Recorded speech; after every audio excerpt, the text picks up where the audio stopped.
Ah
पावला देह कागताळ न्याय नघळे उपाय घडू आले आता माझी खंडी देह देहांतरे अभयदाता रे देवोनिया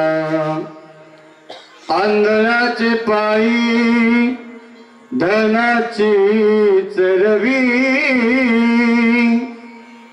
अघटित तेवी घडोले आता माझी खंडी देह देहांतरे अभय दाता रे देवनिया तुका म्हणे योग घडला बरवा आता कास देवा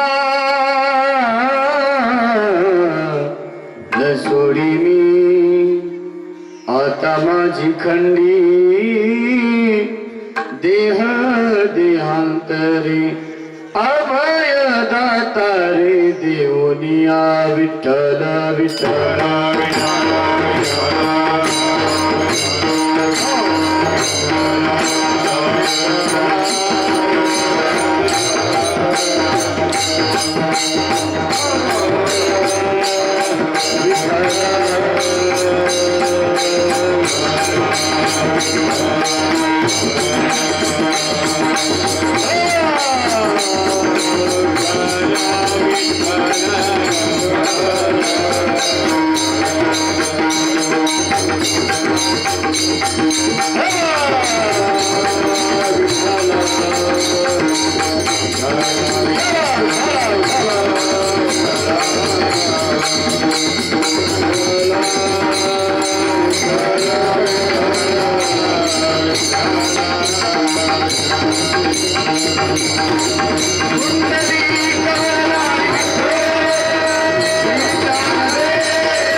पावला देह कागटाळी न्याय नगळे उपाय घडू आले आता माझी खंडी देह देहांतरे अभय दातारे देवनिया विभुं वेणुनादं चरंतं दुरंतं स्वयं लीलया भूतवेशं ददातु ऐकू द्या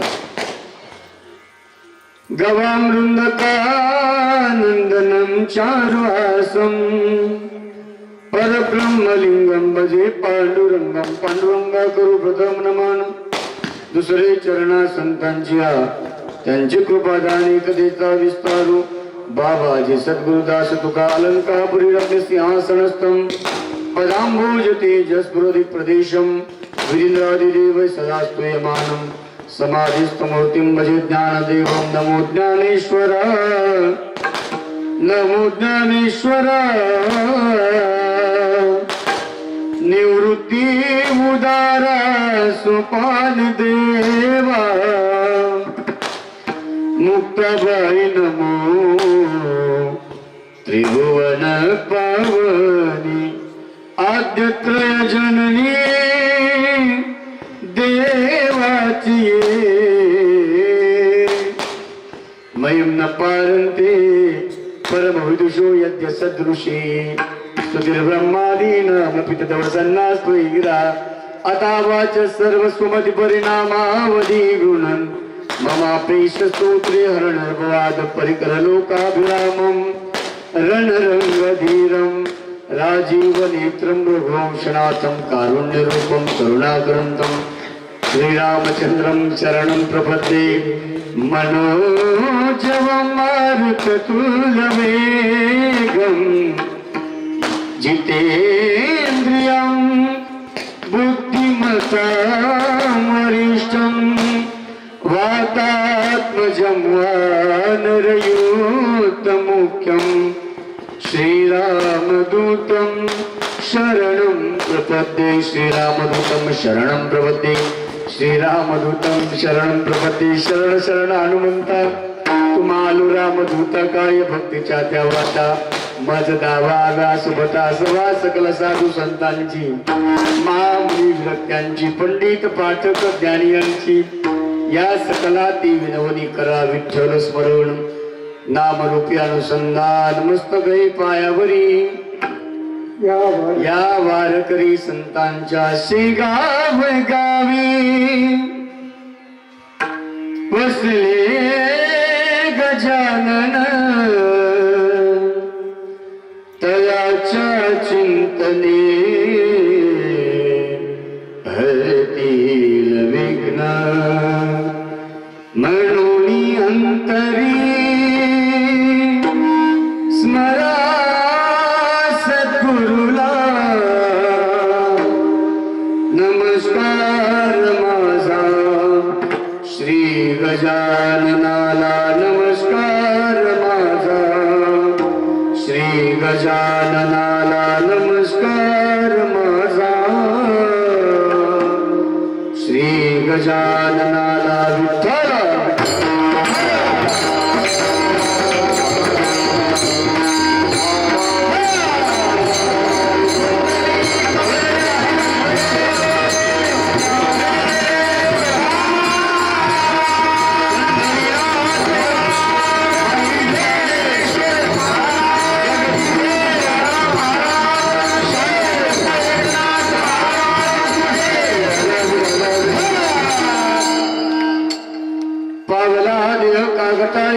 नगडी उपाय घडवाले आता माझी खंडी देह देहांतरे अभय दातारी देवोन्या प्रस्तुत प्राप्तस्थळी कीर्तन रूपी सेवेकरता निवडलेला अभंग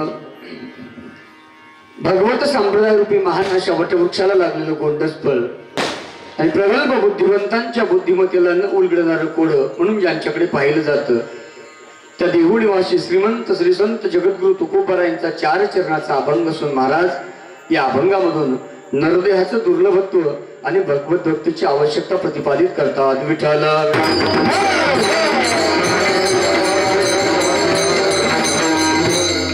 अभंग जगद्गुरु तुकोबारायांचा आहे अभंग कीर्तनाच्या सेवेकरता घेतलेला आहे तत्पूर्वी अभंगाचा सरळ सरळ आणि धावता भावार्थ मी आपल्यासमोर मांडणार आहे महाराज म्हणतात न घडणारी गोष्ट होती अचानक घडली हा नरदेव तुम्हा आम्हाला मिळाला कशाप्रमाणे तर कागटाळी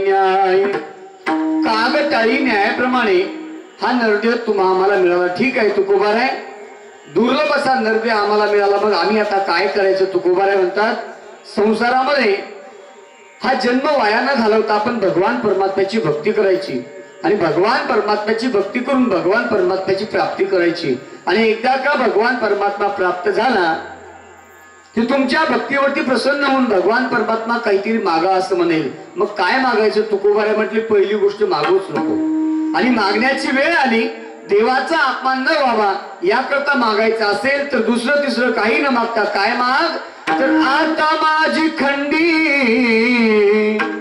देह देहांतरे अभय दातारे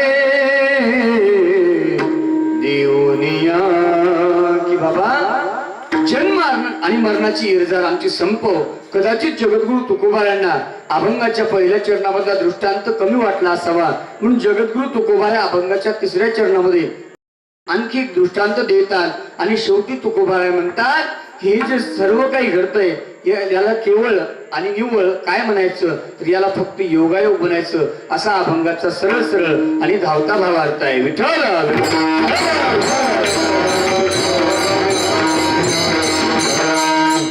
अभंग जगद्गुरु तुकोबारांचं सेवेकरता निवडलेलं आहे कीर्तनाची वेळ 9 ते 11ची आहे हे मला माहिती आहे 9 ते 11चं कीर्तन आहे मात्र कीर्तन काय 11ला सुटणार नाही का कीर्तन 11ला सुटणार नाहीये तुम्हाला टेन्शन आलं का जरा 11ला सुटणार नाही म्हटलं कीर्तन काय 11ला सुटणार नाहीये तर सिद्धेश्वर महाराज जेव्हा कीर्तन सुटलेलं असेल तेव्हा 11 वाजलेले असतील फार काही टेन्शन घेऊ नका मी फार 250-300 किलोमीटरवरून तुम्हाला काहीतरी सांगण्याकरता आलो तुमच्या पदरात काहीतरी टाकण्याकरता आलो तुमच्या पदरात निश्चित या 1 तासामध्ये काहीतरी पडणार आहे फक्त तुमचे पदर धड असले पाहिजे फाटक्या पदरामध्ये किती काही टाकण्याचा प्रयत्न केला तर तुम्हाला घराकडे नेता येणार नाहीये म्हणून असो अभंगावरती चिंतन आपण करणार आहोत तत्पूर्वी हा कार्यक्रम याचं निमित्त काय आहे औचित्य काय आहे आपल्या सर्वांना जरी माहिती असेल तरी जाता जाता सांगेल, हे आपलं असणारं श्री क्षेत्र उमरी तालुका केज जिल्हा बीड या आपल्या गावामध्ये स्वानंद सुखनिवासी सद्गुरू ज्ञानेश्वर माऊली उत्तरेश्वर पिंपरीकर श्री क्षेत्र चाकरवाडी यांच्या कृपाशीर्वादाने व श्री हनुमान मंदिर व श्री विठ्ठल रुक्मिणी मंदिर कलशारोहण वर्धापन दिनानिमित्त अखंड हरिनाम सप्ताह वर्ष 17वे आणि या 17व्या वर्षामध्ये आजची माझी 6व्या दिवसाची कीर्तनरूपी सेवा मी आपल्या समोर सादर करणार आहे. 300 किलोमीटर अंतर माझं गाव इथून आहे. आपल्या गावामध्ये माझं येण्याचं कारण, येण्याचं निमित्त आणि येण्याचा योग ज्यांच्यामुळे आला ते आपल्या भागाचं वैभव आणि हल्ली 2-3 वर्षामध्ये ज्यांचं महाराष्ट्रभर नाव गाजतंय असं आपल्याही भागाचं वैभव आदरणीय वंदनीय श्री हरिभक्तपरायण दीपक महाराज मेटे यांच्या वतीने मी या ठिकाणी आलेलो आहे. विठ्ठल आणि कीर्तन सेवेकरता माझे जुने बालमित्र आपल्या गावाचं वैभव महाराष्ट्रातील एक ख्यातनाम मृदंगाचार्य मृदंग सम्राट हरिभक्तपरायण सिद्धेश्वर महाराज मुळे हे सुद्धा या ठिकाणी उपस्थित आहेत. कारण त्यांचं गाव आहे. या दोघांच्या प्रेमामुळे या ठिकाणी आलेलो आहोत आणि म्हणून आमचे बाबा या ठिकाणी हजर आहेत. हरिभक्तपरायण आदरणीय दादा महाराज या ठिकाणी हजर आहेत. आमचे बालमित्र हरिभक्तपरायण आमचे भैरू महाराज हे सुद्धा या ठिकाणी हजर आहेत. आमचे युट्यूब चॅनलवाले आमचे हरिभक्तपरायण सुनील भैया हे सुद्धा या ठिकाणी हजर आहेत. आणि आपल्या भागातील जुने जाणते सर्व वारकरी मंडळी या ठिकाणी हजर आहेत. तुमचं प्रत्येकाचं नाव मला माहित नाहीये, पण तुमचे चेहरे मी पाहिलेले आहेत आणि तुमच्याबद्दल माझ्या अंतःकरणामध्ये प्रेम निश्चित आहे.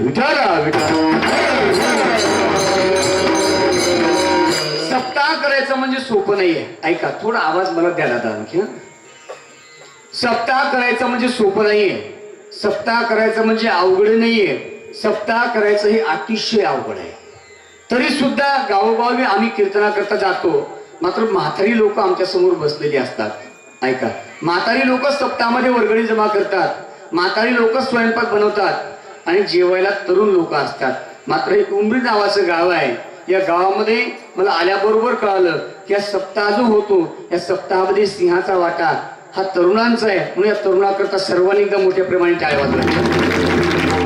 आणि ऐका, तरुण कसा असलं पाहिजे. ही जी तरुण लोक आहेत यांचं तारुण्य जर या सप्ताहामध्ये गेलं ना तर आपल्या गावचं एक दिवस सोनं झाल्याशिवाय राहणार नाहीये. विठ्ठल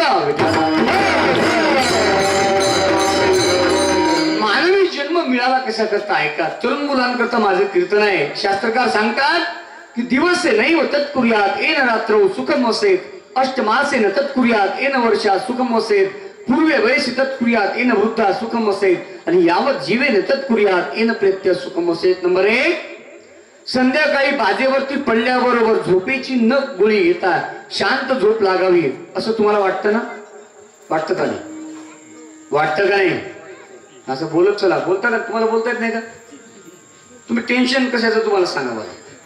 हा, तुमचं सोयाबीन कापायला आलं ना? आलं का नाही? हे तरी बोला. आलं का नाही? आलेलं आहे. मग पाऊस चालू आहे का? हो नाही, तुम्हाला पाऊसच नाहीये. आमचं सोयाबीन वाहून नदीत जात आहे आमच्या भागात विदर्भात. पुण्यवान आहात तुम्ही. माऊलींच्या पदस्पर्शाने पावन झालेली भूमी आहे. एवढे डोंगराळ भाग असून सुखी जीवन जगतात. त्यांची पुण्य तुमच्या पाठीशी अजूनही शिल्लक आहे. म्हणून ऐका, पाऊस नाहीये, वातावरण चांगलं आहे, पण तुम्ही टेन्शन घेऊ नका. तुम्ही जर टेन्शन घेतलं तर देवाला वाटेल माझ्यावरती यांचा भरोसा नाहीये. रातोरात एवढा पाऊस होईल, सोयाबीनचं एक झाड सुद्धा हाती लागणार नाही. म्हणून हसत चला. हसता आलं पाहिजे का? आता काही काही हसतात, काहीतरी बळच हसतात नाही का? म्हटलं काही टेन्शन घेऊ नका अजिबात. ऐका, संध्याकाळी झोपेची गोळी न घेता शांत झोप लागावी असं तुम्हाला वाटतं ना? मग संध्याकाळी झोपेची गोळी न घेता जर झोप लागावी असं वाटत असेल तर त्याकरता दिवसभरामध्ये एखाद्या तरी गरीबाची मान मोडणं गरजेचं आहे. आता कळलं नाही? नाही गरजेचं आहे. संध्याकाळी शांत झोप लागावी असं वाटत असेल तर त्याकरता दिवसभर प्रामाणिक आणि इमानदारीने जीवन तुम्हाला जगावं लागेल. हे एका दिवसाचं गणित आहे. 4 महिन्याचा चातुर्मास पंढरपुरामध्ये शांततेने घालवायचा असेल तर त्याकरता 8 महिने भरपूर शेतामध्ये कष्ट तुम्हाला करावे लागतील. हे एका वर्षाचं गणित आहे. म्हातारपण तुम्हाला चांगलं घालवायचं असेल तर बालपणामध्ये आणि तारुण्यामध्ये संस्कार आणि संस्कृती आपण जतन केली पाहिजे. म्हणजे म्हातारपण आपलं चांगलं जात असतं. विठ्ठल विठ्ठल.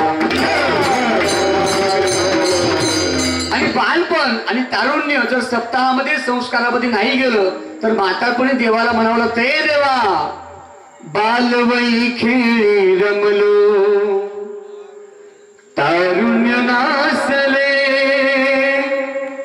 वृद्धपणी देवा आता दिसे पैल तीर चंद्रबाहू पांडुरंगा मन करा थोर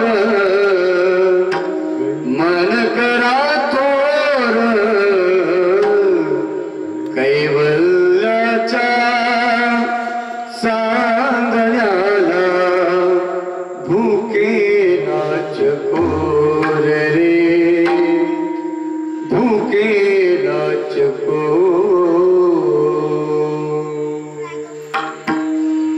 म्हातारपण चांगलं घालवायचं असेल तर बालपण आणि तारुण्य हे संस्कारामध्ये घालवावं लागेल. तुकोबराय सुद्धा म्हणतात बालपण गेले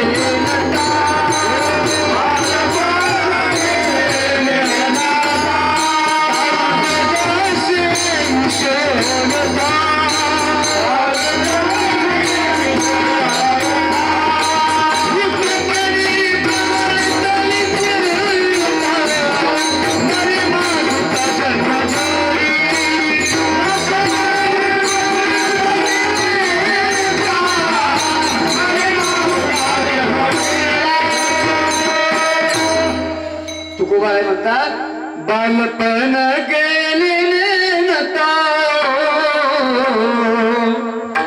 तारुण्य दशे विषय व्यथा वृद्धपणी प्रवर्तन चिंता मरे मागुता जन्मधरी प्रथम केला गर्भीवास. महाराज म्हणतात बालपण आणि तारुण जर संस्कारामध्ये नाही गेलं तर म्हातारपण निश्चित अंधारामध्ये जाईल. आणि म्हातारपण चांगलं जाण्याकरता हा सप्ताह आहे, म्हातारपण चांगलं घालवण्याकरता हे कीर्तन आहे. हे बालक आणि तरुण या ठिकाणी उपस्थित आहेत. निश्चित हे देव होणार नाहीयेत, हे देव होणार नाहीयेत, पण हे माणसं म्हणून जीवन जगल्याशिवाय राहणार नाहीयेत. विठाला त्याकरता केलेला अट्टास आहे. वेळ माझ्याकडे कमी आहे म्हणून मोजक्या वेळेमध्ये बोलणार आहे. तुम्ही फक्त लक्षपूर्वक ऐका. दिवसभर प्रवास करून मी आलोय, तुम्ही जर ऐकत नसाल, मध्ये मध्ये विक्षेप करत असाल तर बोलायला जड जातं. माझं ऐका. विक्षेप न होता तुम्ही शांततेने ऐकलं पाहिजे. तुमचं लक्ष फक्त माझ्याकडे ठेवा. अभंगाला मी स्पर्श करणार आहे. भगवान परमात्म्याने सृष्टी निर्माण केली, अनेक प्रकारचे जीव निर्माण केले.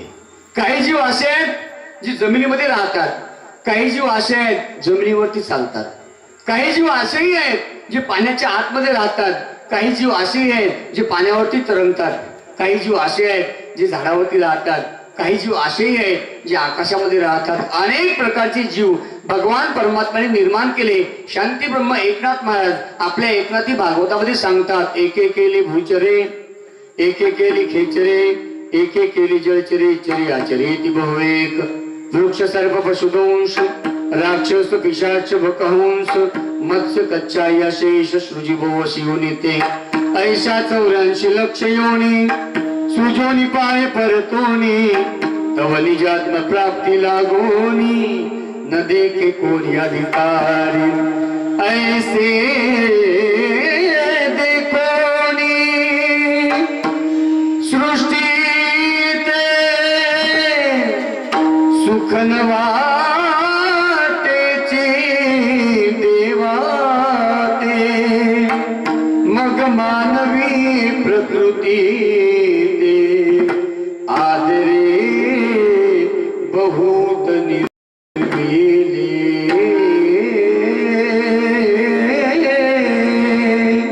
महाराज म्हणतात देवाला करमत नव्हतं, एवढे जीव निर्माण केले, मात्र देवाची भक्ती कोणी करत नव्हतं. या जीवांना बुद्धी कमी होती म्हणून सर्वात बुद्धिमान देह देवाने निर्माण केला. त्या देहाचं नाव काय आहे हो? काय आहे? हा काय रे बाळा? हा बरोबर. काय आहे? मानव. सर्वात बुद्धिमान देह कुणाचा आहे? मानवाचा देह सर्वात बुद्धिमान आहे. कीर्तन 9 ला सुरू होतं कीर्तनकाराचा आवाज चांगला आहे का, कीर्तनकार दिसायला बरा आहे का, तो गातो बरा का, तो बोलतो चांगला का, तो विनोद करतो का डोक्याच्या वरून जातो, हे बाहेरूनच पाहायचं. जर नाही आवडलं तर बाहेरच्या बाहेर घरी जायचं. माणसं कशी आहेत, माणसं बुद्धिमान आहेत, फार बुद्धिमान आहेत महाराज, एवढे बुद्धिमान आहेत लोक. एका मास्तरने प्रश्न विचारला एका पोराला शाळेमध्ये, का रे उभा राहा उभा राहा. हा तू नाही रे शाळेमध्ये, म्हटलं बस तू नाही का. मास्तर म्हटलं आहे, सांग भारतामध्ये सर्वात जास्त दिवसभरामध्ये जास्तीत जास्त ज्या पदार्थाचा खप होतो असा सर्वात जास्त खपल्या जाणारा खाद्यपदार्थ कोणचा, कोणचा आहे खाद्यपदार्थ? पुराणी सांगितलं तंबाखू. काय म्हटलं? तंबाखू. मास्तरने पाठीचं धिड्ड केलं, म्हटलं मूर्खा, तंबाखू खाद्यपदार्थ आहे का? अरे गहू सांग, ज्वारी सांग, बाजरी सांग, गहू सांग, तांदूळ सांग, काही सांग ना. तो म्हटला हो सर, पाठीचं धिड्ड केलं मारून मारून, पण गव्हापेक्षा जास्त तंबाखू खपते. तंबाखू खाद्यपदार्थ आहे. तुम्हाला जेवायचं असेल तर मांडी घालावी लागेल, खाली बसावं लागेल, ताट घ्यावं लागेल, ताटामध्ये पोळी घ्यावी लागेल, भाजी घ्यावी लागेल, भात घ्यावा लागेल, वरण घ्यावं लागेल, मग जेवता येईल. तुम्हाला रस्त्यावर भाकर खाता येईल का हो? खाता येते का? नाही खाता येत, नाही खाता येत. तंबाखू खाता येते का नाही? तुमच्याकडे खात नाही कोणी? चांगलं गाव आहे नाही का? हसतात म्हटल्यावर काहीतरी डाळ मी पुसतो खाला, मला तर अख्खी डाळच काही वाटते. नाही का? तो म्हटला सर तंबाखू रस्त्यावरही खाऊ शकतो, घरीही खाऊ शकतो, झोपेतून उठल्यावरही खाऊ शकतो, झोपतानाही खाऊ शकतो, रस्त्यावरही खाऊ शकतो, घरातही खाऊ शकतो, रात्रीही खाऊ शकतो, सकाळी खाऊ शकतो, आयुष्यभरही खाऊ शकतो. महाराज ऐका, पोरं एवढी हुशार आहेत, एका वाक्यामध्ये सांगितलं तंबाखू हा खाद्यपदार्थ सर्वात जास्त चालतो. शेवटी मास्तरने हात जोडले, म्हणले बेटा तुझं मला पटलं, सर्वात जास्त अन्नापेक्षा सुद्धा आज या भारतामध्ये तंबाखू विकले जाते खाद्यपदार्थ. विठाला माणसं बुद्धिमान आहेत, फार बुद्धिमान माणसं आहे का. असं रोडच्या कडेला गाव होतं, 20 एकर जमीन एका माणसाकडे आहे, त्यातली 15 एकर जमीन विकून टाकली. किती विकली? 15 एकर. फक्त 5 एकर जमीन ठेवली आणि 5 एकर जमिनीला कंपाऊंड केलं आणि त्या कंपाऊंड मध्ये जगभरातील प्राणी आणले आणि वर पाटी लावली. जगभरातील प्राणी पाहायचे असतील तर या प्राणी संग्रहालयामध्ये या. प्राणी पाहण्याची किंमत, प्राणी पाहण्याकरता तिकीट आहे, त्याची किंमत आहे 1000 रुपये. किती आहे? 1000 रुपये. एक महिनाभर लोकांनी पाटी वाचली, पण उमरी गावामधला एक माणूस सुद्धा प्राणी पाहण्याकरता गेला नाही. याला वाटलं तिकीट जास्त झालं, 1 शून्य कमी केला, म्हटलं 100 रुपये तिकीट आहे, जगातील सर्व प्राणी पाहण्याकरता या 100 रुपयामध्ये. आता तरी लोकांनी जायला पाहिजे होतं, एक सुद्धा गेला नाही महाराज. पुन्हा 1 शून्य कमी केला, 10 रुपये तिकीट ठेवलं, आता तरी लोकांनी जायला पाहिजे होतं, आता पण लोक गेले नाहीये. याला राग आला, म्हटलं 15 एकर जमीन जाळली मी आणि याच्यामध्ये पैसे घातले, कंपाऊंड केलं, जगातील प्राणी विकत आणले, 1000 रुपये तिकीट ठेवलं, कोणीच पाहण्याकरता येत नाही. 100 रुपये तिकीट ठेवलं, कोणीच पाहण्याकरता येत नाही. अरे 10 रुपये तिकीट ठेवलं, आता तरी कोणी यायला पाहिजे होतं, तरी सुद्धा कोणी येत नाही. पाटी खाली घेतली आणि राग आला, दुसरी पाटी बनवली आणि सांगितलं जगभरातील प्राणी पाहायचे असतील तर या प्राणी संग्रहालयामध्ये या. जगभरातील प्राणी मोफत मोफत मोफत फुकट पाहण्याकरता मिळतील आणि आतमध्ये जेवण सुद्धा काय आहे? फुकट आहे, मोफत आहे. एका माणसाने पाटी वाचली, गावात आला, अख्ख्या गावाला सांगितलं. अर्ध्या गावामध्ये काळं कुत्र सुद्धा गावात राहिलं नाही महाराज. अख्खं गाव त्या प्राणी संग्रहालयामध्ये गेलं, दरवाजा लावला, कोणी जेवण करतंय, कोणी हत्ती पाहतंय, कोणी वाघ पाहतंय, कोणी उंट पाहतंय, कोणी नवीन नवीन प्राणी पाहतंय. भीतीवरती चढला महाराज हा मालक आणि पाहतो तर कोणी गुलाबजाम खाते, कोणी बासुंदी खाते, कोणी पुरी खाते, कोणी वाघ पाहते, कोणी सिंह पाहते. राग आला महाराज, डोक्याला हात लावला, म्हटला 15 एकर जमीन जाळली रे, 1000 रुपये तिकीट ठेवलं, एकाने तरी पाहायला यायला पाहिजे होतं, कोणीच नाही आलं. 100 रुपये ठेवलं, कोणीच नाही आलं. 10 रुपये ठेवलं तरी कोणीच नाही आलं आणि फुकट ठेवलं तर गावात काळं कुत्र सुद्धा राहिलं नाहीये. अख्खं गाव फुकट खाण्याकरता या ठिकाणी आलं. राग आला महाराज, खाली उतरला, दरवाजा बंद केला, वाघाच्या पिंजऱ्याजवळ गेला. 15 दिवसापासून वाघ उपवाशी होता. पिंजऱ्याचा दरवाजा उघडला, डरकाळी फोडली वाघाने आणि वाघ जसा ओरडत बाहेर आला. लोक सैरा वैरा धावायला लागले, दरवाजाजवळ आले, दरवाजाचं कुलूप बंद होतं आणि मग या मालकाने माईक हातामध्ये घेतला, सांगितलं ऐका, आत येणं प्राणी पाहणं आणि जेवण हे मोफत होतं, पण ज्याला वाघाच्या तावडीतून वाचायचं असेल, ज्याला बाहेर जायचं असेल, त्याला 1,00,000 रुपये तिकीट आता लागेल. 1,00,000 तिकीट लागेल म्हटल्यावर महाराज लोक म्हटले कोरे चेक घ्या, काय लिहायचा आकडा लिहा, पण आता आम्हाला बाहेर जाऊ द्या महाराज. महिनाभरामध्ये 1 रुपया सुद्धा कमावला नाहीये, पण एका रात्रीमध्ये अब्जाधीश माणूस झाला. माणसं बुद्धिमान आहेत. विठ्ठल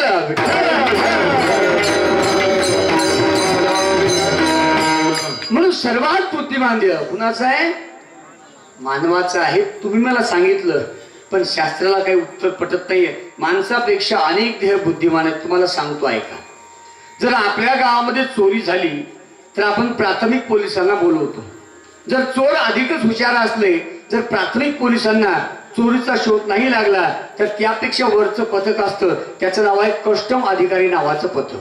पण त्याहीपेक्षा चोर हुशार असले तर त्याहीपेक्षा वरचं पथक असतं, त्याचं नाव आहे CBI चौकशी नावाचं पथक. पण त्याहीपेक्षा चोर हुशार असले तर त्या ठिकाणी श्वान पथक नावाचं एक पथक बोलवलं जातं. बरोबर आहे? बोलवतात का नाही? बोलवतात. मग ज्या चोरीचा शोध सामान्य पोलिसांना लागत नाही, ज्या चोरीचा शोध CBI चौकशीला लागत नाहीये, ज्या चोरीचा शोध कस्टम अधिकाऱ्यांनाही लागत नाहीये, त्या चोरीचा शोध कोण लावतो? कोण लावतं? कुत्रा. मग माणूस बुद्धिमान का कुत्रा बुद्धिमान? सगळं बदलले पाहिजे एका 10 सेकंदात. अरे आता तुम्ही म्हटले ना मला कोण बुद्धिमान? अरे कुत्रा कसा? आता कोण बुद्धिमान? कुत्राच राहील. बरोबर आहे. आणि म्हणून ऐका, माणसापेक्षा प्राणी फार बुद्धिमान आहेत. याच्यापेक्षा पुढे चला. हे माझ्या समोर जुई लोक बसले आहेत. तुमच्या भागात आलो दीपक महाराज, तर फेट्यावाले 2-3 माणसं समोर बसलेले आहेत. आमच्या भागामध्ये फेटा कुणाकडे सध्या नाहीये. धोतरवाले, फेट्यावाले, नेहरू शर्टवाले 2-3 माणसं कीर्तनामध्ये बसलेली दिसतात. बाकी जीन्स पॅन्ट मध्ये सर्व लोक आता आलेली आहेत. ऐका, जुने लोक फेटा बांधायचे, पण फेटा बांधण्याकरता डोकंही तेवढं साबूत लागायचं. पण घरामध्ये एखादा फेट्यावाला माणूस पाहिला की फार बरं वाटतं. घर असं भरल्यासारखं वाटतं. घरामध्ये म्हातारी लोक असली पाहिजे. ऐका. आणि म्हणून हे जुन्या काळामध्ये राजेरजवाडे लोक शत्रूवरती हल्ला करण्याकरता जायचे. रात्री अपरात्री एखाद्या जंगलामध्ये मुक्काम करण्याची वेळ आली तर त्या ठिकाणी एखाद्या तलावाच्या काठी मुक्काम करायचे. हजारो लाखो सैनिक तलावामधलं पाणी पिण्याकरता जायचे. मात्र त्याच्या अगोदर एक प्राणी त्या तलावावरती नेला जायचा. जर त्या प्राण्याने पाणी पिलं तर पाणी स्वच्छ, आणि नाही पिलं तर पाणी अस्वच्छ. त्या प्राण्याचं नाव आहे गाढव. काय नाव आहे? गाढव. जर गाढवाने पाणी पिलं तर पाणी स्वच्छ, आणि नाही पिलं तर पाणी अस्वच्छ. मग हजारो लाखो सैनिकांना पाणी स्वच्छ किंवा अस्वच्छ कळत नाही. ते कोण सांगतं? गाढव सांगतं. मग माणूस बुद्धिमान का गाढव बुद्धिमान? माणसापेक्षा गाढव बुद्धिमान आहे. माणसापेक्षा कुत्रा बुद्धिमान आहे. माणसापेक्षा गाढव बुद्धिमान आहे. पण गाढवालाही किंमत नाही आणि कुत्र्यालाही किंमत नाही. का किंमत नाही? तर ते माणसासारखं भजन करू शकत नाही. आणि काय ज्ञान नाही,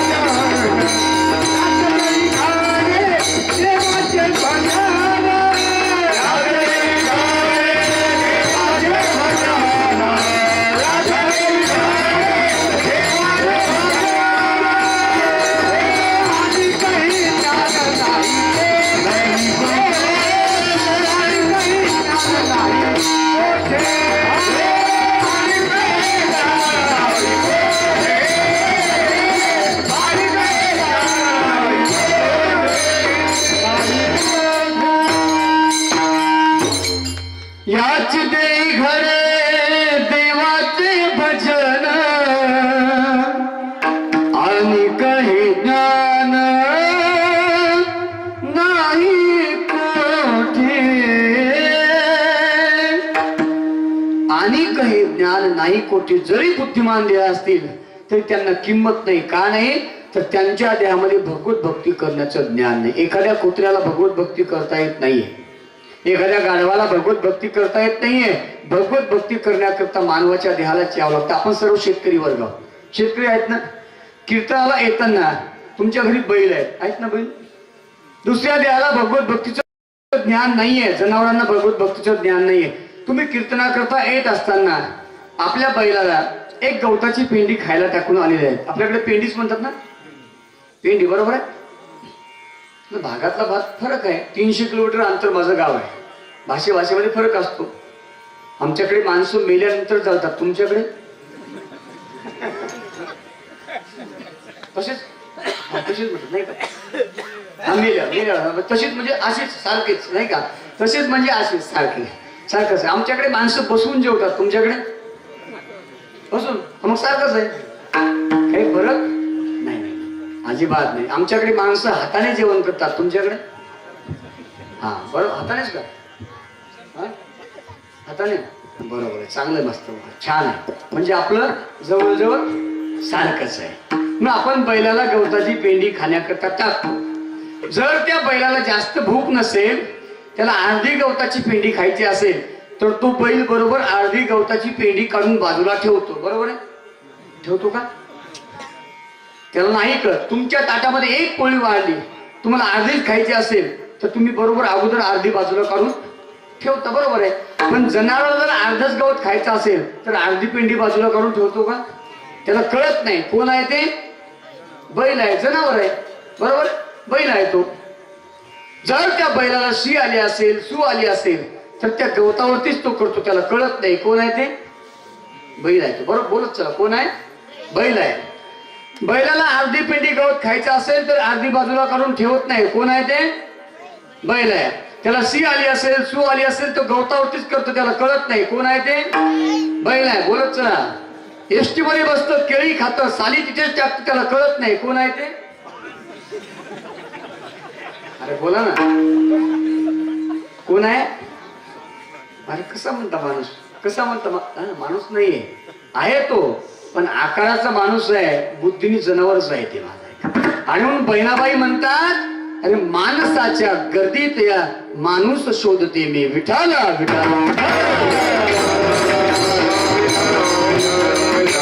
भगवत भक्तीचं ज्ञान दुसऱ्या देहामध्ये नाहीये. ते याच देहामध्ये आहे. आवश्यक भगवत भक्ती आहे. अनावश्यक संसार आहे. संसार होत असतो, परमार्थ करावा लागत असतो. कितीही संसार तुम्ही प्रेमाने करा, या संसारामध्ये दुःख आहे. अनेक प्रकारचे प्रमाण पाहता येतील. संत महात्मे सांगतात, या संसार नगरी बाजार भरला ग बाई. यात सुख नाही व त्यात सुख नाही, या संसार नगरी बाजार भरला गे बाई. आमच्या कथेमध्ये फार मजा आहे. त्या सिद्धू महाराज असतात कथेमध्ये वाजवण्याकरता तिकडे नांदेड भागामध्ये. तुमच्या गावचं लेकरू आहे, पण संबंध महाराष्ट्रावर मृदंग वाजवत फिरते. आपल्या माणसाचं कौतुक आपल्याला करता आलं पाहिजे. लोक फार मोठी. अरे कोणीच मोठं नसतं. आपण सर्वात मोठे आहोत. आपली लेकरं मोठी आहेत. एका शेतकऱ्याच्या पोटी जन्म घेऊन आमचे दीपक महाराज असतील, आमचे सिद्धू महाराज असतील, अख्ख्या महाराष्ट्रामध्ये कीर्तन करतात, मृदंग वाजवत फिरतात. खऱ्या अर्थाने आपल्या भागाचं वैभव आहे. विठ्ठला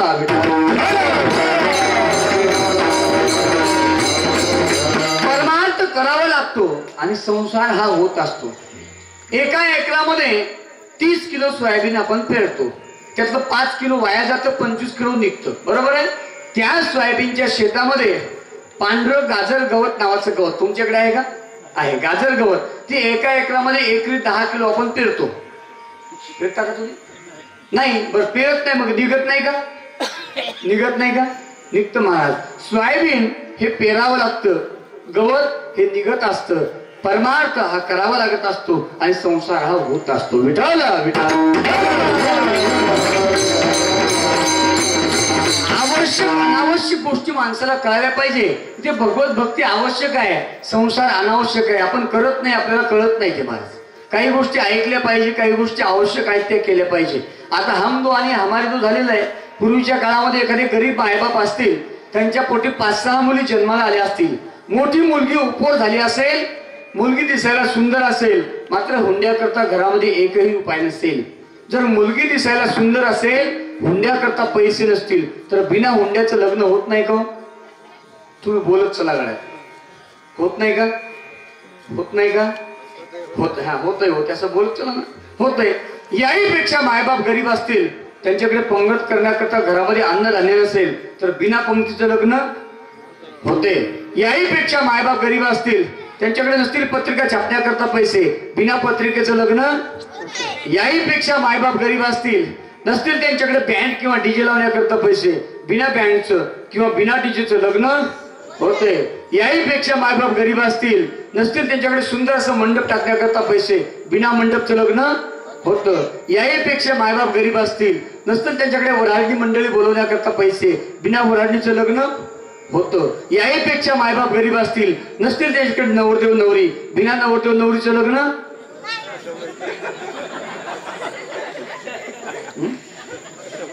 आता होतं का? आतापर्यंत फार कॉलर टाईट होते नाही का? होतोय, होतोय नाही का? होतोय. आता का नाही होत? लग्न करण्याकरता हुंडा अनावश्यक आहे, नवरदेव नवरी आवश्यक आहे. लग्न करण्याकरता मंडप अनावश्यक आहे, नवरदेव नवरी आवश्यक आहेत. अगदी त्याचप्रमाणे या नरदेहामध्ये आल्यानंतर भगवत भक्ती आवश्यक आहे आणि संसार आदी क्रिया अनावश्यक आहे. विठ्ठल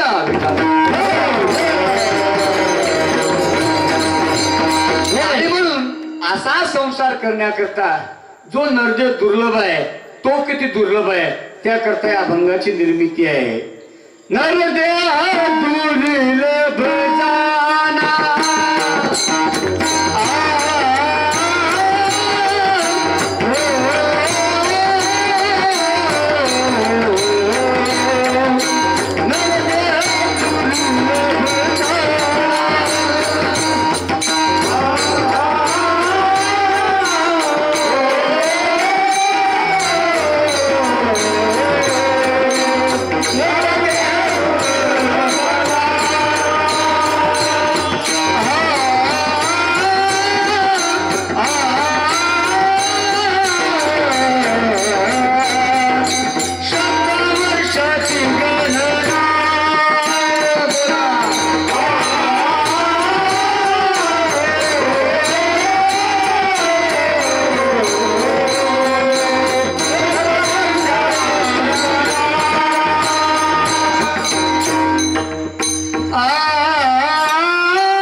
सांगितलं नरदेह दुर्लभ आहे. तुकोबाराय म्हटले बाकीचं आम्हाला कुणाचं काहीच सांगू नका. तुकोबाराय लोक म्हटले तुमचं मत काय आहे? तुकोबाराय म्हणतात सबंध विश्वातील मनुष्य मात्रांना जो नरदेह मिळाला तो कशाप्रमाणे मिळाला तेच महाराज अभंगाच्या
पावला देव कागटाळी न्याय. महाराज म्हणतात की कागटाळी न्यायाप्रमाणे हा नरदेह तुम्हा आम्हाला मिळाला. जगद्गुरु तुकोबाराय 350 वर्षापूर्वी तुमच्या माझ्यासमोर न्यायशास्त्र मांडतात. तुकोबाराय वेडे नव्हते, तुकोबाराय अडाणी नव्हते, तुकोबाराय अशिक्षित नव्हते. पहिलं होतं असं राहू द्या, करण्याचा कमी करा, बॉक्सला द्या आवाज. हॅलो हॅलो, ते कापड काढून टाका, कापडामुळे आवाज येत नाही. कापड घालून ठेवलेले. हॅलो, 350 वर्षापूर्वी जगद्गुरु तुकोबाराय तुमच्या माझ्यासमोर न्यायशास्त्र सांगतात. तुकोबाराय अडाणी नव्हते. बरेच लोक म्हणतात देवना संसार तुका दोहीकडे चोर. संसारामध्ये तुकोबारायांचं वाटोळ झालं, पैसे बुडवले लोकांनी, मग तुकोबाराच्या डोक्यावरती परिणाम झाला होता. ऐका, संत महात्म्यांचे माप काढण्याच्या अगोदर आपण किती पाण्यामध्ये आहोत हे अगोदर आपण तपासलं पाहिजे. एकुलत्या एक लेकराचं लग्न होतं, नव्या घरची सून आपल्या घरामध्ये येते. मरेपर्यंत 50 वर्ष आपलं सुनेसोबत जमत नाहीये, सुनेसोबत भांडणं आपण करतो, सुनेचा स्वभाव आपल्याला कळत नाही. संतांचे माप काढायला निघालात, डोकं ठिकाणावरती ठेवा. विठाला विठाल. 21व्या शतकातील महान संत माऊली महाराज चाकरवाडीकर आपल्या भागामध्ये ज्यांनी जन्म घेतला. ऐका, काय आहे तुमच्या भागामध्ये? बीड जिल्हा म्हटलं की अजून लोक नागडोळे मोडतात. हा, काय आहे हो?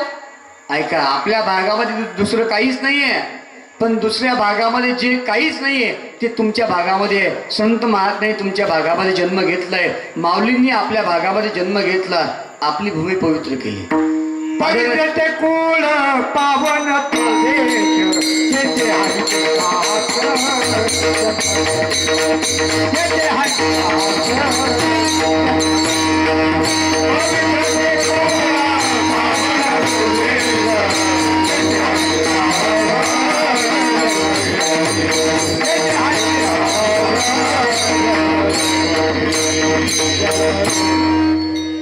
पवित्र ते कुळ पावन तो देश, जेथे हरीचे दास जन्म घेती. पवित्र ते कुळ आहे, पावन तो देश आहे, जेथे हरीचे दास जन्म घेतात. आदरणीय वैकुंठवासी बंकट स्वामी महाराज यांनी सुद्धा आपल्या भागामध्ये जन्म घेतलेला आहे. आपली भूमी पवित्र आहे. संत महात्मे जन्माला येतात, उगाचच येत नाहीत. 750 वर्षापूर्वी जर ज्ञानोबारायांनी या महाराष्ट्रामध्ये जन्म घेतला नसता, 350 वर्षापूर्वी छत्रपती शिवाजी महाराजांनी या महाराष्ट्रामध्ये जन्म घेतला नसता, 350 वर्षापूर्वी माझ्या जगद्गुरु तुकोबारायांनी या महाराष्ट्रामध्ये जन्म घेतला नसता, तर या महाराष्ट्राचा कधीच अफगाणिस्तान म्हणजे तालिबान झाला असता. विठाला विठाल. आणि माणसं माणसासारखी माणसासोबत वागतात, हे तुमचे आमचे उपकार नाही आहेत. माणसं माणसासोबत माणसासारखी वागतात, हे एखाद्या राजकारणी नेत्याचे उपकार नाही आहेत.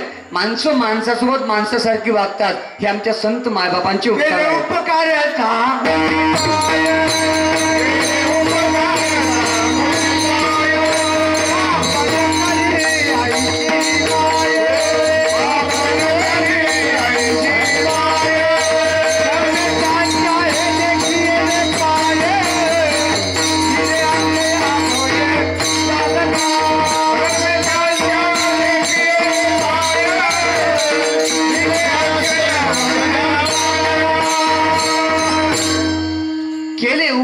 सांगू मी काय, बाप नकरी ऐसे माय. संत महात्म्याचे फार उपकार आहेत. आणि तुम्ही किती एकर शेती विकत घेतली याला फार महत्व नाहीये. तुम्ही आयुष्यामध्ये किती पैसे कमवले याला फार महत्व नाहीये. तुम्ही आयुष्यामध्ये किती परमार्थ केला याला महत्व आहे. मग बुडाशी परमार्थ असलं पाहिजे. मी प्रत्येक वेळेस सांगत असतो, ऐका, बुडाशी परमार्थ असलं पाहिजे. किती मोठे असू द्या, मोठमोठी माणसं होतात, त्यांच्या बुडाशी परमार्थ आहे महाराज. उगाच लोक मोठे होत नाहीयेत. आपण पहा, एका बाईचं नाव मी तुमच्या समोर सांगणार आहे. ती बाई तुमच्या सर्वांच्या ओळखीची आहे. जरा कान टवकरून त्या बाईचं नाव ऐका. सांगतो कशा करता, बुडाशी परमार्थ असला पाहिजे. एका बाईचं नाव तुमच्या समोर सांगतो, ऐका. त्या बाईचं नाव आहे नीता अंबानी. माहिती आहे ना आपल्याला नाव? माहिती आहे ना? काय तुमची मावशी आहे का? हा, मान हलवतात नाही. ती कोण आहे हो? भारतातील सर्वात गरीब माणसाची बायको. यांना कळालं इकडे नाही. सर्वात श्रीमंत माणसाची बायको आहे. नीता अंबानी नावाची बाई आहे. त्या बाईच्या हातामध्ये जे घड्याळ आहे त्या घड्याळाची किंमत 30 लाख रुपये आहे. किती आहे? हा, 30 लाख रुपये. 30 लाख रुपये घड्याळाची किंमत आहे. बरोबर आहे. ती बाई, ती महिला मंडळ जे ओठाला लावतात त्याला काय म्हणतात हो? हा, काय म्हणतात? तू लावतो का? त्याला काय म्हणतात? लिपस्टिक, नाही का? बरोबर आहे. त्या लिपस्टिकची किंमत किती असेल? किती? कमीत कमी एक 10, 20, 50 रुपये, फार तर फार 100 रुपये. आपल्याला काय द्यायचे? 100 सांगून टाकू. 100 रुपये. 100 रुपयाच्या वर किंमत नसेल. पण नीता अंबानी नावाची बाई जी ओठाला लिपस्टिक लावते, त्या लिपस्टिकची किंमत आहे 6,30,000 रुपये.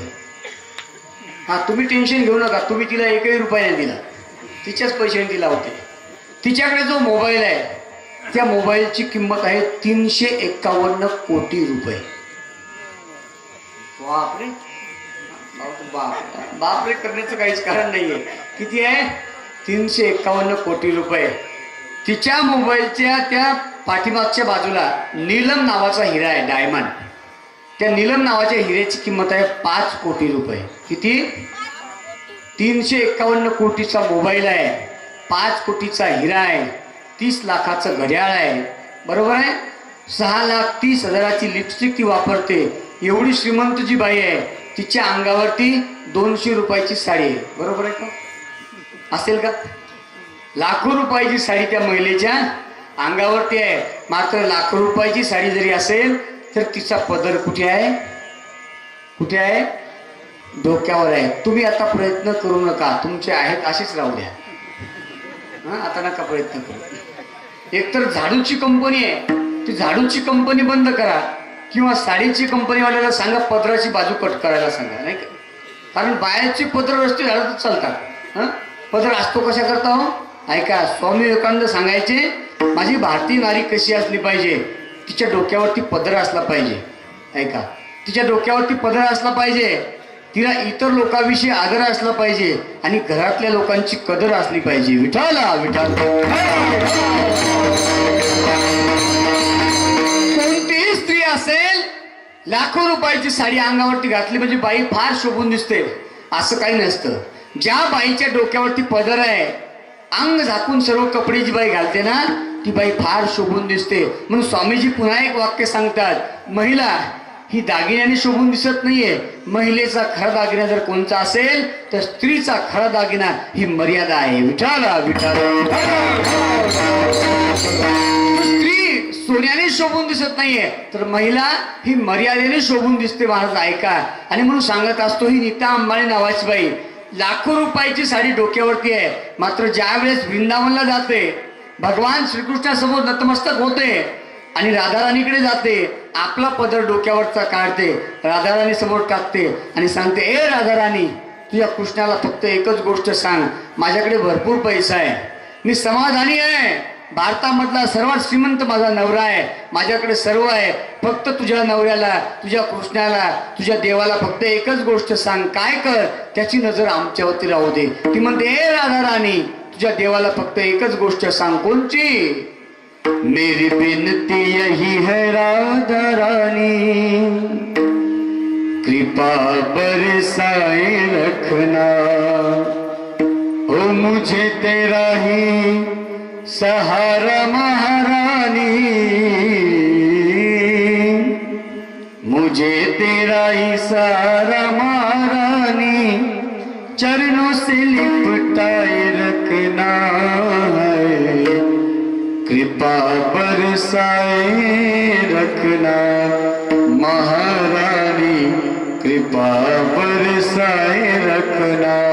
नीता अंबानी सांगते, हे राधा राणी, तुझ्या कृष्णाला फक्त एकच सांग की त्याची कृपा आमच्यावरती राहू दे. माणसं कितीही मोठे होऊ द्या, फक्त बुडाशी परमार्थ असला पाहिजे, तेव्हा आपण मोठे होऊ शकतो. विठाला विठाला. जगद्गुरु तुकोबार आहे, तुम्ही आम्हाला न्यायशास्त्र सांगतात. खऱ्या अर्थाने संवाद हा माझ्याकडे वाजलेले आहेत. फार काही वेळ आपल्याकडे नाहीये. आपल्याला कीर्तनात जरा लवकर सोडायचं नाही का? कशा करता? कीर्तन संपल्यावर आपल्या गावामध्ये काय आहे? भारुड आहे, आणि भारुडाची आपल्याला जास्त आवड आहे नाही का? आणि असली पाहिजे. कुठलं का होईना संत साहित्य आपल्या कानावरती पडते. सुंदर असे भारुड आपल्याला ऐकायचे, मात्र ऐका. तुकोबारे आम्हाला न्यायशास्त्र सांगतात. न्यायशास्त्र फार सूक्ष्म आहे. वेळेचं महत्व आपल्याला कळायला पाहिजे, मात्र कळत नाही आपल्याला. ही छोटी छोटी मुलं आहेत, अरे छोटे छोटे मुलं घडवण्याचं काम आपल्या आईवडिलांनी केलं पाहिजे, मात्र कळत नाही आहेत. 365 दिवसांचा जो कालावधी आहे, ज्याला आम्ही एक वर्ष म्हणतो, या एका वर्षाच्या वेळेचं महत्व पाहायचं असेल तर एखाद्या 10वी नापास झालेल्या पोराला विचारा, एका वर्षाच्या वेळेचं महत्व आपल्या लक्षात येईल. जाऊ द्या 1 वर्ष. एका महिन्याच्या वेळेचं महत्व पाहायचं असेल, एखादी आमची माता माऊली आहे, जी माता माऊली गर्भवती आहे, मात्र 8व्या महिन्यामध्ये बाळंतीण होते, तिला विचारा एका महिन्याच्या वेळेचं महत्व काय आहे, आपल्या लक्षात येईल. जाऊ द्या ना 1 महिना. 7 दिवसाच्या वेळेचं महत्व पाहायचं असेल तरी आमच्या तरुण सप्ताह कमिटीला विचारा, 7 दिवसाच्या वेळेचं महत्व काय आहे, आपल्या लक्षात येईल. जाऊ द्या 7 दिवस. एका दिवसाच्या वेळेचं महत्व पाहायचं असेल तर दिवसभर लोकांच्या शेतामध्ये लोकांच्या बैलासोबत